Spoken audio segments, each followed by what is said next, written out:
I don't want to do the deal unless everybody's winning. And so we always, as you just shared, we create win-win solutions in every transaction that we do. If you're a real estate investor and are wondering how to raise and leverage private money to make more profit on every deal, then you're in the right place.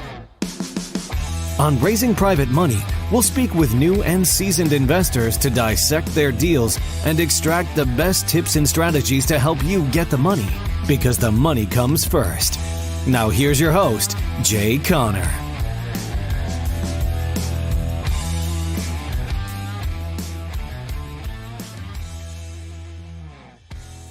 Now, as I have two very successful students of mine, they're actually in my, thank you, Paula, thank you, Henrietta, two very successful students of mine that I've invited to come on, and Chaffee and I are going to interview them. So everybody, we have got Paul, Hale here, and Austin Steele from way over on the other side of the nation. Paul or Austin, whichever one wants to tell it. First of all, tell everybody where you're located. And everybody, I want y'all to know that Paul and Austin are very successful students of mine. And in addition to that, they are actually in my very top level elite group, which is my mastermind group that both Chaffee and I run. We meet in person 4 times a year. We'll be meeting virtually in June. We won't, I don't know, we might be together. We might be virtual. We might be doing both. I don't know. Paul and Austin, we're just talking about that yesterday. But Paul and Austin, share your story as to how you got into real estate, where you're located, and what your journey looks like, you know, as of now, since you got into real estate. And then Chaffee, I think Paul and Austin have got a short little PowerPoint presentation that they'll want to share. And we'll tell you how to do that when you're ready for that. Oh, nice. Nice. Great. Okay. Well, so I'm Paul, and I'm the kind of started all this. I've been doing this, investing in real estate for about 6 years now. And we operate out of southeastern Washington State. So probably certainly a good distance away from where Jay lives, and kind of a unique market here. We actually don't do foreclosure. We cannot market to foreclosures in Washington State. So I know that Jay is talking a lot about foreclosures today, and we have, in fact, just tripped over a couple of foreclosures in the process of doing normal marketing and so forth. And so we can talk about those that we've done. But yeah, we've been doing this for about 6 years. I brought Austin on a couple of years ago, and he's terrific. He's brilliant. He keeps everything going, and I'm always going 1,000 miles an hour and about 100 directions at once, and he just kind of makes sure things actually get followed through on and actually happen. So, we kind of work well together in that sense. Sure. Remind me, when did the two of you start working with me in my coaching program? So in your coaching program, it was last October, but we'd seen you around, we'd seen you speak, and definitely kind of aspired to want to work with you. And then when I was ready, I came all in, got everything all the way up through the mastermind and everything. So, right, yeah. Exactly. What's been your experience of us working together? So it's been, let's see, 8 months or so. I lose track of time. What's your experience been since us working together? Well, I've never seen you make a promise you haven't kept. I've never seen you do anything that I felt was questionable, or you are a man of integrity, is what I've seen again and again. And I've seen situations where you come in, you've been doing this for years, you kind of have the upper hand, you understand how to do this in a way that is beyond what most other people could understand. And with that, you could do things that would take advantage. And I've been watching, and you've never done anything ever on any level that's even made me wonder if maybe you're being anything less than a man of integrity. And it's your values that make you very effective, someone who I would want to be working with and want to continue working with. As far as your knowledgeability, it's impressive, really, really impressive. You clearly know what you're doing, and you're very actively still doing those kinds of things. You're still working in your business. This is not like a academic exercise. 10 years ago, I used to have a real estate business. You're looking at deals right now. When I come out and see you in Morehead City, we're looking at houses you have under contract at that time, houses you've just finished working on right there. So it's super clear you're absolutely in the trenches right now. And it's very comforting to talk with you, ask you questions, knowing that you're right there in the trenches working the same kinds of deals that I'm working, and you understand exactly what I'm working on very, very well, not just from your past, but from what you're doing right now this week. So I appreciate you sharing that. What's been your personal experience, Austin, since we started working together? Well, I've also been super impressed with your character and also your knowledgeability. Honestly, there's a lot of things that have been clarified for us and just helped us to know how to do different things that we haven't done in the past, and just a lot of super useful, just very applicable information about how to build up our business to be more efficient, more effective overall, and better able to help people. Wonderful. I appreciate you sharing that. And I had a note slipped to me a little while ago that you all have got a PowerPoint presentation that you want to share. I just want to be clear on what I am and am representing here. So I got to say, honestly, I have not used Jay's foreclosure system because we do not market directly to houses that are in foreclosure in Washington State. However, we have found amazing deals, and we've heard from so many of Jay's students who are having great success with this. So my intention today is to kind of talk about foreclosures in general and what we've seen, the kinds of deals that we have found and that we have, kind of tripped across, like I said earlier, in Washington State. So yeah. But what he's trying to say is you'll be able to find these deals easier than we did. Yes, and most people are finding these kinds of deals all the time. We just kind of stumble on them from time to time. We have to, do other techniques to find our deals. But anyway, these are fantastic, 2 different deals, and there's just kind of a lot of pictures, and then I'll show you some numbers as well. So, and Jay, feel free to stop and ask any questions you want. So this is a little bit of a before and after. There's not much difference to the outside of the house. We found this old house. What was the deal on this house? You want to tell the story about how we found these people just real quick? Yeah, we actually just sent out a letter. We sent out letters to people who are in probate and inherited house situation. And they called us up, and the house was in disrepair, poop all over the carpets from the dogs, new paint needed everywhere, just kind of really poor condition throughout. When we were in the inspection stage of things and checking things out, we found out the plumbing actually all needed to be replaced. Anyway, so there was just a lot of different problems with it. It was also a fun situation with title. There were some issues to clean up there. And so, but they just didn't really have very many options of how they'd be able to sell it because it was in terrible shape. And we're just thrilled that we were able to even make them an offer that we can make good on, which we were able to do. Right. And this goes back to something we listened in a little bit with what Lee was sharing before we got on. And this is not taking advantage of someone. When you see these numbers, you're gonna be like, "What? You guys got this much money on this house?" I'm telling you right now, the brother and sister who are trying to sell this house, this is their mother's house, they were crying and praying every day for some kind of miracle to get them out of this house because they couldn't pay on it and it was moving toward foreclosure. And they felt like they each had their own homes. They didn't know what to do. When we bought this house, I mean, there were tears of joy and gratitude. And they were so thankful that we were able to solve so many problems that they just were not equipped to be able to solve on their own. And so, but here are the numbers on it. We bought the house, $88,000, and then we did about $13,000 worth of work on it. And then we sold it for this basically $170,000. So you're looking at our revenue is about $68,000. And so that's within $1,000 of my average, 67. So awesome! You beat me by $1,000.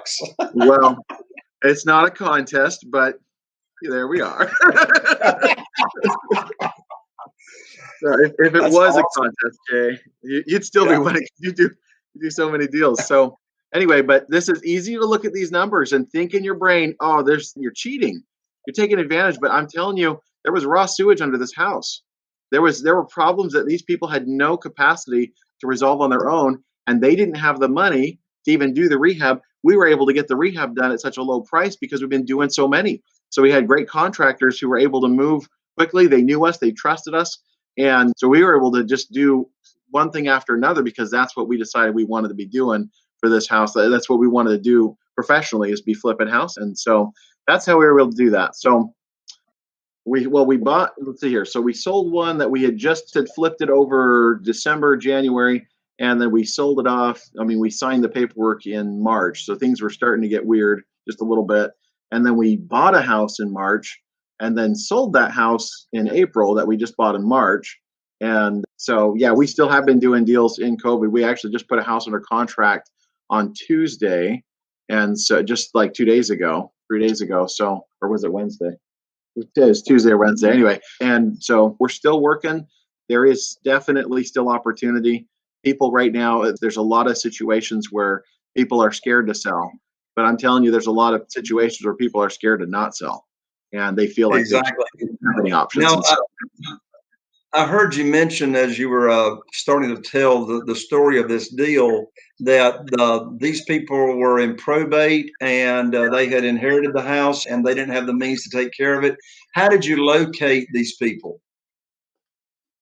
we sent out letters, kind of like probate letters. We have our own version of probate letters. And then now, as we've been working with Jay, he's got his letters are way cooler, actually. So, but we had our own letter that just kind of said, look, if you want to do this, if you want to sell, if you have a house that you don't want this house or you need options, just give us a call. And the lady, it was cool. She called up, the sister called, and she said, she's like, I didn't know if this was a scam or a fraud or what, but I figured, yeah, why not? I'll just give them a call. And so she called, and it was like we'd sent the letter out and they kind of sat on it for a while. They didn't take quick action, but when they were ready to call, they, as soon as they started the dialogue, we began to build rapport and we saw what was going on and we looked at the house and there were challenges. There were definitely challenges. There were extra, liens. There was a government lien on the house for like $250,000 we had to negotiate down. And there was just a lot of problems that needed to be solved. And that's the point. That's the whole point, guys, is that if you live in a, capitalist market, you get paid based on the amount of value you bring to the marketplace. But when you see this right here, the $68,000, that's the money that we made because of the value that we brought to the market. We solved problems for the seller all over the place. We solved problems for those who held liens on the house that knew they weren't going to get all of their money out, but we could at least try to resolve it and get them something. We solved problems for all of the workers who were trying to get work done and wanted to get paid. These contractors came through and we created a house that was going to be a home for the next family that bought it. And so that was the value that we actually brought to the marketplace by solving all these real problems. And so it's not about taking advantage of people at all. Exactly. Paul, I'm sorry, Austin, were you saying something? Oh, just a quick comment. Part of what I found, I was in the early conversations with the seller. Part of what I found is that the conversations over tenant penetration with them as we were working through some of the issues related to purchasing it, each conversation provided hope.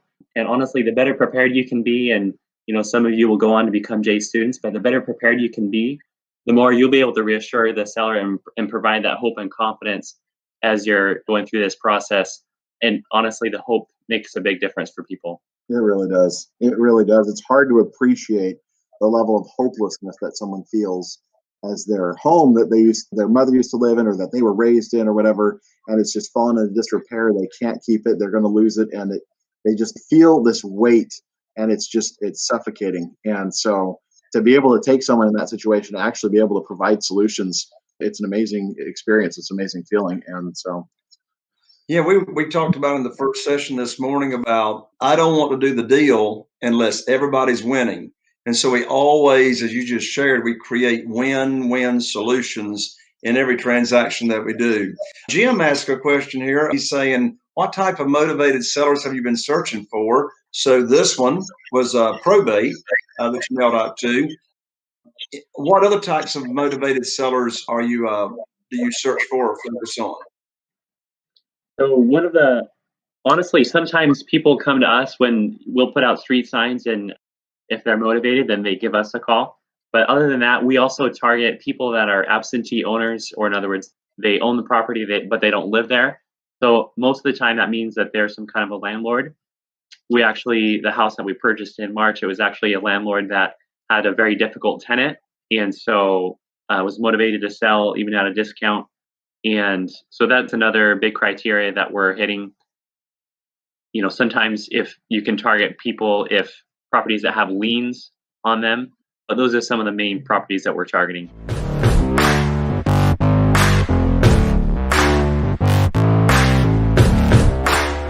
Excellent.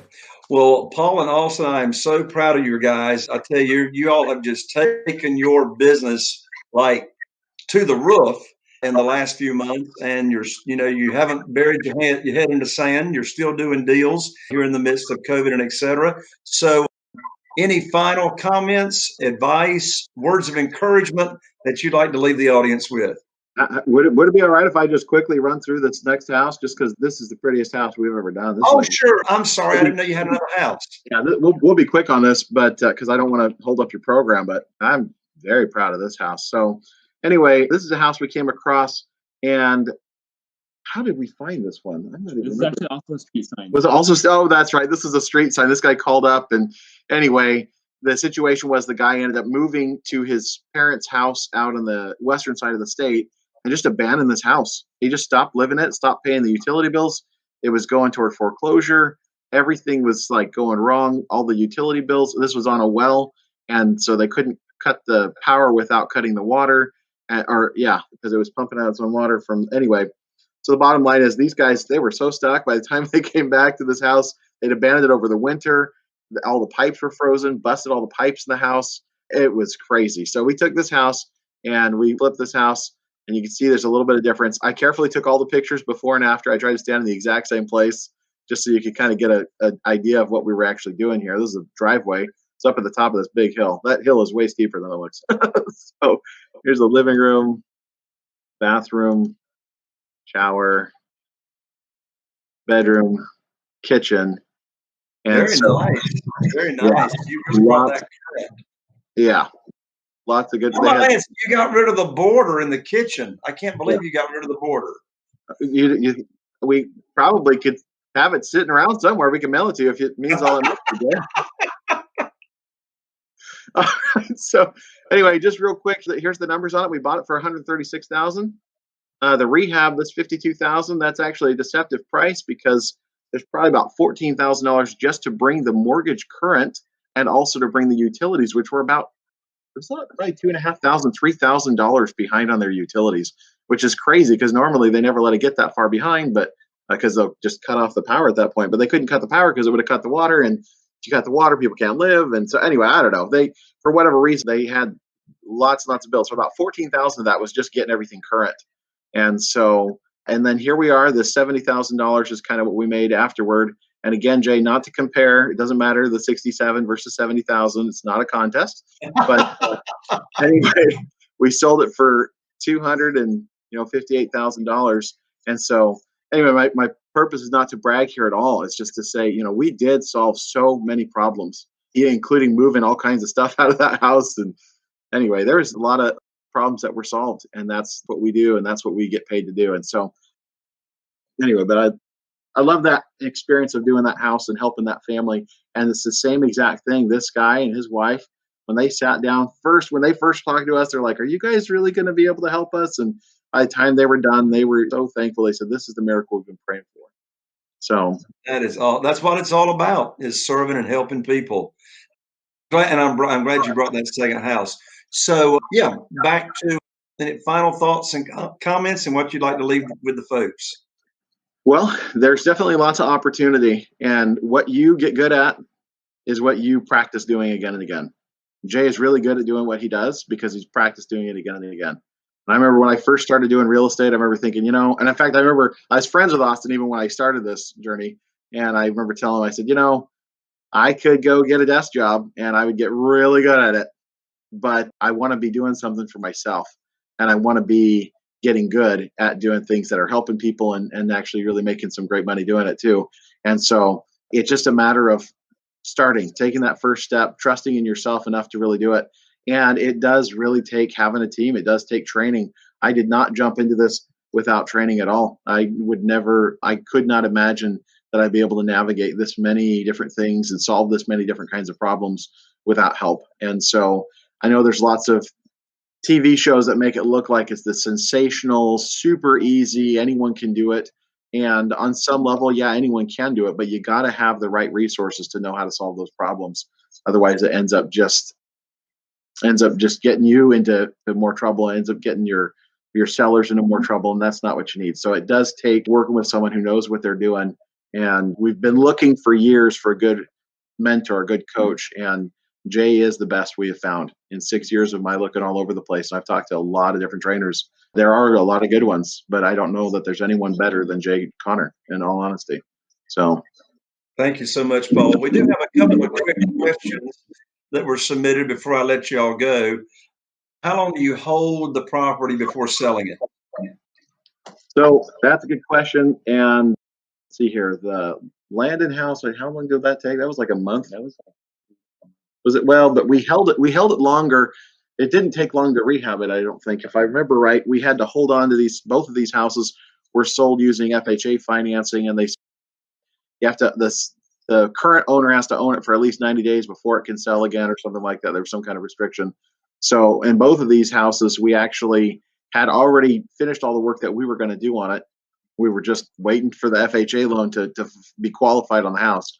So, but I think in both of these cases, it ended up being a 90-day hold period, and just by necessity. And the other question we had, I'm sorry, two more quick questions. Anita says, do you still have to go through the inspection process on these rehabs? Absolutely. Absolutely. When we find the buyer who's going to be buying it, in both these cases, we just had someone who came with bank financing, and so they had to have their own inspection, and inspections are always kind of the same. They'll find, like, they'll come back and they'll be like, we need you to fix 5 things. And it's always 5 things. It's like never 10 things. It's never 2 things. It's 5 things every time. And sometimes it's like, oh, we need earthquake straps on the water heater because it might fall over if there's an earthquake. And also the light switch cover has a screw loose. So could you tighten that screw? Like, whatever, they'll find 5 things wrong with that house, no matter what you do to it. But they do those inspection report. They come back, let us know, here are the things we want you to tweak. So. Yeah. And one last question, forget who it was that asked it. They said, what do you mean by street signs? Thank you. That's a great question. I appreciate that.